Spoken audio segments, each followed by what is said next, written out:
পশ্চিমবাংলায় শুরু হতে চলেছে আরেকটি আতঙ্কের অধ্যায় এসআইআর অর্থাৎ স্পেশাল ইন্টেনসিভ রিভিশন। নির্বাচন কমিশনের বড় ঘোষণা, 15ই আগস্ট থেকে শুরু হচ্ছে ভোটার ভেরিফিকেশন প্রক্রিয়া। হাতে সময় খুব কম এবং এই সময়ের মধ্যে রাজ্যের সব রকম প্রস্তুতি নিতে বলেছে রাজ্য সরকার নির্বাচন কমিশন। আধার কার্ড নাগরিকতার প্রমাণ নয়, তাহলে কোন কাগজপত্র দেখাতে হবে? যাদের জন্ম সার্টিফিকেট নেই, নামের বানান সামান্য ভুল বা 2002 ভোটার তালিকায় নাম নেই, তাদের নামও বাদ পড়তে পারে এবং ভোটার কার্ড থেকে হাজার হাজার মানুষের নাম মুছে যেতে পারে, এরকম অর্ডার এসেছে নির্বাচন কমিশন থেকে। তাহলে আমরা এখন কি ডকুমেন্ট শো করাবো, কি থেকে আমরা বাঁচবো এবং এসআইআর এ আমাদের করণীয় কি, আমাদেরকে কি করতে হবে, আমরা কিভাবে কি জানতে পারবো, আমরা কিছুই বুঝতে পারছি না। তো সবকিছু বলে দেবো আমি এই ভিডিওতে। তো ভিডিওটা তোমরা শেষ পর্যন্ত অবশ্যই দেখো, আর যারা এখনো পেজটাকে ফলো করোনি ফলো করে নাও, কেন ভোটার কার্ড রিলেট যত আপডেট আসবে সম্পূর্ণ তোমরা পেতে থাকবা আমার এই পেজটায়। যত আপডেট আসবে ভোটার কার্ডের সম্পূর্ণ তোমাদেরকে আমি ভিডিও বানিয়ে পোস্ট করে তোমাদেরকে জানিয়ে দেবো। আর ভিডিওটাকে শেয়ার করে দাও, কেন অনেক সবারই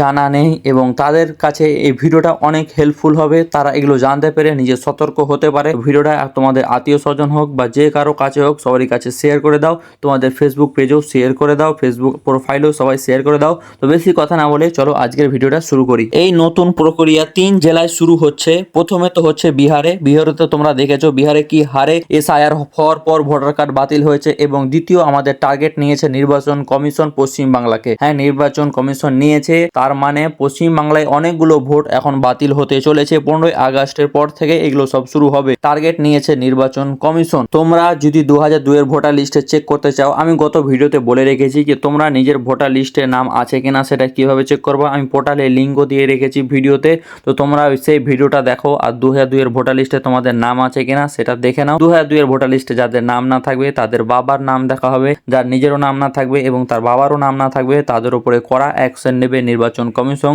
এবং তাদের ভোটার কার্ড থেকে নামও মুছে যেতে পারে, এরকম কড়া বার্তা জানিয়েছে নির্বাচন কমিশন। আর নির্বাচন কমিশন এটা একদম স্পষ্টভাবে জানিয়ে দিয়েছে যে আধার কার্ড শুধু হচ্ছে নিজের পরিচয়পত্র, তাছাড়া কোনো তাকে ভ্যালু দেওয়া হবে না। আধার কার্ডকে ভ্যালু দেওয়া হবে না। টোটাল 11টি ডকুমেন্টস শো করাতে হবে। 11টা ডকুমেন্টসের মধ্যে যে কারো একটা দেখাতে হবে। তার মধ্যে আধার কার্ডের কোথাও আমরা নাম দেখতে পাইনি এবং আধার কার্ডকে শুধু নিজের পরিচয়পত্র হিসাবে ঘোষণা করা হয়েছে, তাছাড়া কিছু ঘোষণা করা হয়নি। তো আধার কার্ডকে তোমরা কোনো ভ্যালু দিয়ে লাভ নেই। তোমরা যদি আরো ডিটেলসে সবকিছু জানতে চাও, তো আমার এইটাই ফেসবুক পেজ যেটা নামে আছে সেটাই নামে আমার ইউটিউব চ্যানেল খোলা আছে, সেখানে গিয়ে তোমরা সার্চ করো দেশি বয়েস 016।